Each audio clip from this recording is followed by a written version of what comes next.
We're here today to see the new cycle parking that's been installed.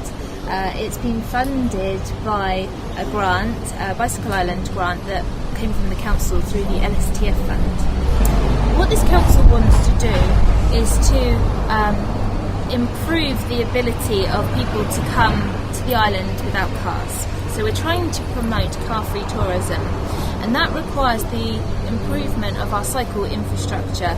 So not only obviously the cycle paths, but places to actually park their bikes when they arrive at their destination. So obviously things like these cycle racks, important part. For small businesses to be able to access these grants, it's really helping them to boost their business. So it's, if you have a bike and you're cycling around, you're going to go to the place that has cycle parking, somewhere that you can leave your things, your property in a safe place. Bikes these days are expensive. You want to know that when you stop off for lunch or a cup of tea, that it's going to be safe. We obviously want to continue the work that we've been doing as a council, and we have been successful in getting a secondary grant, which we call LSTF2, and this will obviously help us to continue the work in a different way. It won't be these kind of projects where we're buying things. It will be more of a hearts and minds project, in that we'll be encouraging people to actually get out on their bikes and enjoy what we've put in place.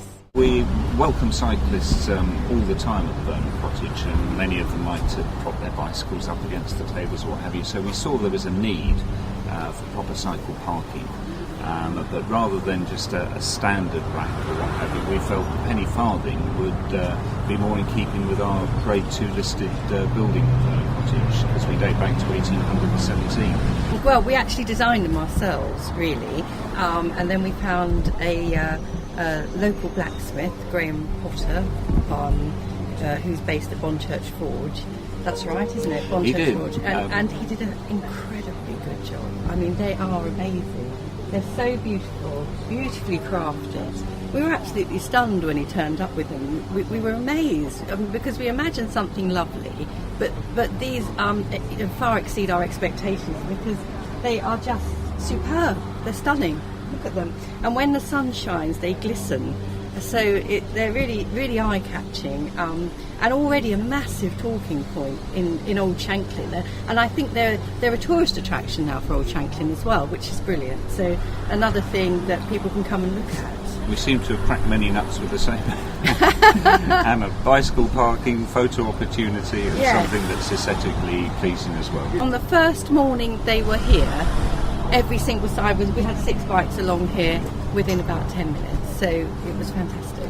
It seems that people recognise them as bike stands, despite their unusual look, and use them anyway without any instruction as to what they're for. We were made aware of the funding. That was the catalyst for us to do something like this. Had it not been so, I'm sure it wouldn't have been as high up on our list of priorities. It wouldn't really have been possible, I don't think, because it's quite an expensive thing to do. And I'm trying to upkeep a Grade 2 listed building is exceptionally expensive anyway. So I think it's magnificent that the council have done this. The council's initiative, I think, certainly was the catalyst that sparked us into actually doing something like this. And got our creative juices flowing as well, as to what could they look like, how would they appeal, how would they fit in with the old village, and the local people they love them. So it's fantastic.